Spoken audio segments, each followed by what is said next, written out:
उमर ने पीटीआई छोड़ दी हुई है ना। ओहो, वो नहीं, उन्होंने कहा और था कि वक्ती तौर पे। नहीं, नहीं, नहीं। मैं असद कैसर के पास जाएगी, जो मुझे लगता है। अच्छा, ये तो आपने बड़ी प्रिडिक्शन दे दी है मेरे ख्याल कि में Asad Qaiser will lead the PTI Imran Khan in the elections, जो ओहो, मुझे नजर आ रहा है ये आगे। तो बड़ी खबर हो गई, हेडलाइन। उन पर कोई केस नहीं है, वो मुफाहमत के भी साथ हैं। और उन्होंने पिछले दिनों वो भी कहा है कि वो पाकिस्तान जमहूरियत और फौज के खिलाफ सियासत ना करने पर यकीन रखते हैं। तो मुझे तो असद कैसर का फ्यूचर ज्यादा ब्राइट लगता है इसमें। और दूसरी बात यह है कि गिला नहीं होना चाहिए इमरान खान साहब को साइफर लॉ के हवाले से। अगर अगर आरिफ अलवी साहब पिटिशन कर दें सुबह सुप्रीम कोर्ट में कि मैंने ये साइन नहीं किया और अपने प्रिंसिपल सेक्रेटरी को कहा था कि इसको वापस भिजवा दो, और वो मिसकॉन्डक्ट का मुर्तकिब हुआ है जिसके नतीजे में ये कानून बन गया है, तो मुझे लगता है 100% चांस होगा कि ये कानून स्ट्राइक डाउन हो जाएगा। लेकिन आरिफ अलवी साहब ने एक ट्वीट के बाद ऐसा कोई एक्ट करने मुनासिब नहीं समझा। उन पंजोता साहब को चाहिए था कि वो प्रेसिडेंट ऑफ पाकिस्तान को ये बताते कि आपके ट्वीट करने से कानून खत्म नहीं होगा। आपको सुप्रीम कोर्ट में ये जाकर पिटिशन करनी चाहिए कि मैंने ना इसको साइन किया है, ना मैंने इसको रोकने का कहा है, मैंने इसको वापस जाने का कहा है, और मेरे प्रिंसिपल सेक्रेटरी ने मेरी हिदायत पर अमल नहीं किया है, जो एक मिसकॉन्डक्ट है, जो एक साजिश है। लिहाजा कानून को मेरी मंशा के मुताबिक स्ट्राइक डाउन किया जाए। और जब president of Pakistan on oath supreme court में कोई बात कहते, तो मुझे यकीन है कि सुप्रीम कोर्ट उनकी बात को मानता। लेकिन अब जहाँ एक तरफ उनको लीगल राय अच्छी नहीं मिल रही है, तो दूसरी तरफ भी कोई अच्छा लीगल राय नहीं मिल रही है कि ट्वीट करने से मामला हल नहीं होना था। मामला तो कानून का निज़ाम इंसाफ, कानून की अदालत का दरवाज़ा खटखटाने से कानून खत्म होना है।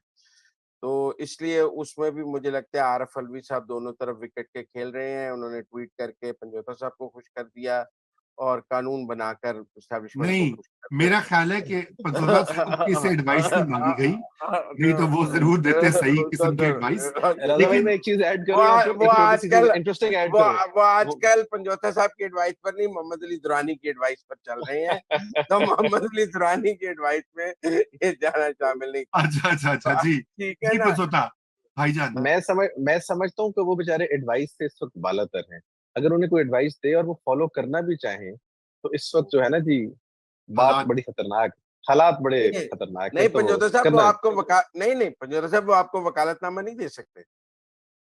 सर मेरा तो बड़ा दिल है, दे दें, लेकिन उनको फिर इजाजत नहीं मिलेगी उनको मुझे किसने देने की। किससे अच्छा इजाजत अच्छा, मिलेगी? ये आप ना सदर एक तरह पाकिस्तान है, एक मिनट। ये नहीं पंसोता नहीं, है ये। रोमी नहीं नहीं, साहब, मैं नहीं सदर नहीं, मैं पाकिस्तान। करेक्शन करना चाहता हूँ। कौन ये ना इस पंसोता सादगी है, पे वो मर जाए दूसरे खुदा। साहब हाँ पंसोता है जो कि वो हाँ, भी मैं पीटीआई पंसोता के। हूँ जी। ये हाँ, पंसोता है, मैंने कहा ये देखे ना, जरूरी है उसकी आइडेंटिटी नहीं नहीं नहीं, बरकरार रहनी चाहिए। सदर पाकिस्तान है, पाकिस्तान के आईनी सरबराह हैं। उनको वो अगर सुबह इनको वकील मुकर्रर करें, तो कौन रोक सकता है? और वो ये सुबह सुप्रीम कोर्ट में पिटीशन करें, तो कौन सी सुप्रीम कोर्ट नहीं अच्छा, सुनेगी? मैं आपकी ना मुजम्मिल साहब, ये जो आप, मुझे पता है कि आप ये बड़ा, ये जो गुफ्तगू को घुमा रहे हैं एक और साइड पे। मैं आपको नहीं, एक बात ये बताऊं, मैं भी आपको एक प्रिडिक्शन देता हूं। नवाज शरीफ को त्यारा साजिश केस में आपको पता है कितने 21 साल की क्या सजा हुई थी, ता हयात नाअहल पता नहीं क्या क्या। और उसके बाद आपने देखा कि वो अंडू भी हो गई थी। उस पीरियड में कुछ साल लगे थे। देखना यह है कि इमरान खान साहब कितने, एक को मिनट, कितने साल लगे? मेरे ख्याल से लगे थे जब इफ्तिखार चौधरी ने आके रिवर्स किया था ना सारा 7-8 मामला। साल, 7-8 साल, तकरीबन 8 सात साल। आठ कैसे सजा हुई 98 में? नहीं, 99 2000 में हुई थी। 99। और ना 2009 में, नौ 2009 में नौ नौ नौ आठ नौ आठ एक साल लगे थे, 8 साढ़े 8 साल। 8-9 साल लगे, तो ठीक है, 9 साल देख लेते हैं ना, 10 साल। ओहो, नहीं ना, अब इतनी कौन सजा, इतनी ये कौन सी जल्दी डिजिटल एज साहब? है। ये डिजिटल। डिजिटल एज है, बड़ी तेज रफ्तारी से काम होता है। अच्छा अहमद, हाँ, एक लॉ पॉइंट मैंने आपसे पूछना था कि 164 का जो बयान है, मैं आज देख रहा था, बड़ी सब दिलचस्प बात है कि जस्टिस काजी फाइज ईसा ने हुदैबिया पेपर मिल्स केस जो था उसमें उन्होंने कहा कि वो बयान मुल्जिम की प्रेजेंस में रिकॉर्ड होना चाहिए। मैंने सर, वो, उसमें हाँ सिर्फ जी, प्रेजेंस नहीं, उसमें बहुत सारे फैक्टर्स दिए गए थे, बल्कि पिछले दिनों इसको डिस्कस भी किया गया था कि जो 164 का बयान है, उसमें willingness to make that statement is very important. इसलिए उसकी प्रेजेंस जरूरी है। फिर इसके ऊपर जूरिस्प्रूडेंस ये है कि आपको जिरा करने का इख्तियार देना चाहिए या राइट होना चाहिए कि उस स्टेटमेंट के ऊपर जिरा भी हुई है कि नहीं हुई। और जिरा के बाद जो एटमॉस्फेयर है जिसमें वो स्टेटमेंट दी जाए, जस्ट बिकॉज कि वो एक जज के सामने है, डजंट सफाइस। उस एटमॉस्फेयर के लिए भी ऐसा होना चाहिए कि उस आदमी की जो फ्री विल है वो नजर आए। तो इसके अंदर बेशतर और फैक्टर्स हैं जो कि काजी साहब ने अपनी जजमेंट में भी मेंशन किए, फिर आगे सुप्रीम कोर्ट की बेशतर जजमेंट्स में उनको इनंसिएट किया गया। तो ये इतनी आसान नहीं 164 की स्टेटमेंट आप किसी बंदे को उठाएं और अदालत में पेश करें। हाँ, ये चूंकि 164 की स्टेटमेंट का सबसे ज्यादा इस्तेमाल अगर आप देखें तो उस तरह के केसेस में होता है जब खातून की विलिंगनेस पूछी जाती है शादी के केसेस में। लेकिन जब आप इस तरह के मैटर्स में उनको लेके जाएंगे तो ये इतनी सिंपल नहीं होगी कि आप उनको एक किसी कमरे में बैठा के स्टेटमेंट दिलवा के, या किसी से भी फॉर दैट मैटर, उस स्टेटमेंट को बाद में आप उसके लिए एटमोस्फेयर या वो सारी इंग्रेडिएंट्स पूरे ना कर सकें जो जजमेंट्स में हैं।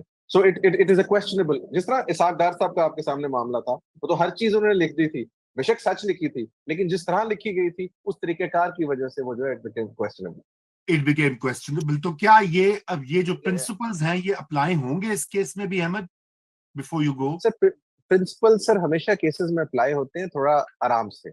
उस वक्त जो है ना जी वो इंसाफ के तकाजे नहीं पूरे किए जाते, उस वक्त तकाजे पूरे किए जाते हैं, इंसाफ के तकाजे थोड़ा ठहर के पूरे किए जाते हैं, और फिर सुप्रीम कोर्ट की जजमेंट्स के तकाजे पूरे किए जाते हैं। एंड बाय दैट टाइम जजेस इतने बूढ़े हो चुके होते हैं कि वो फिर माफी भी बताते हैं कि जी मैंने जब गलती की थी तो मैं आज कौम से माफी मांगना चाहता हूँ। तो ये एक वही सिलेबस है जो चलेगा, और इस केस नहीं, में ये भी देखे चलेगा। ना, फिर ये मैं तो मुझे तो इस चीज से प्रॉब्लम है ना। मैं आपको ये बताऊं कि मुझे जो प्रॉब्लम है ना इस पूरी चीज से, ये ठीक है कि इमरान खान साहब ने भी एक पोलराइजेशन की, तसादुम की, वो जो जो भी किया, फौज के साथ किया, एस्टेब्लिशमेंट के साथ टक्कर ली है वगैरह वगैरह, लेकिन ये फॉर्मूला इतना घिसा पिटा हो चुका है कि मुझे तो इस प्रॉब्लम है कि मसला ये है कि ये बार बार आप कह रहे हैं मुताला पाकिस्तान का एक बाब है, हर बार उसको जो है ना वो उसकी प्लेबुक है, उसके वही कैरेक्टर्स बदल जाते हैं, नाम बदल जाते हैं, वही चीज दोहराई जाती है, सोरवर्दी नहीं, हो।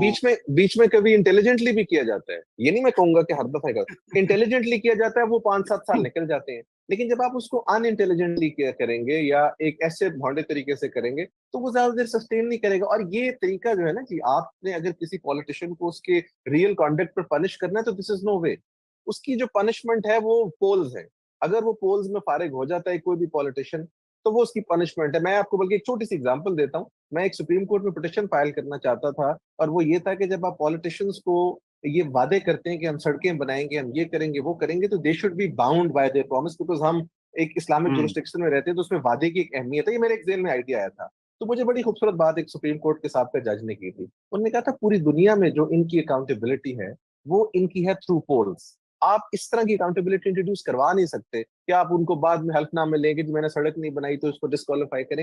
इन्हीं चीजों से तो हम उनकी जान छुड़वाना चाह रहे हैं कि उनको आप वोट आउट कर दें, इलेक्शन हो। जिस तरह आजकल सर्विस पे बड़े पैसे जाए हो रहे हैं, वही थोड़े से और पैसे लगा के इलेक्शन हो, आपको सारे सर्वे हाँ सामने आ जाएंगे। हाँ कोई भी जो हाँ, भी जीते, जो भी जीते, जो भी जी, जीते। मैं कुछ कह सकता हूँ? आप बिल्कुल कहिए, और उसके बाद फिर अहमद भाई को हमने जाने देना है क्योंकि उनकी और कमिटमेंट्स नहीं हैं। नहीं, जी, मैं दोनों हाथ जोड़कर बसद एहतराम इख्तिलाफ करना चाहता हूँ। कह सो शो, आप बिल्कुल आराम से करें। उसकी वजह है कि जो जो क्रिमिनल ऑफेंसेस हैं उनके इंसाफ का पैमाना पोल्स नहीं हो सकते।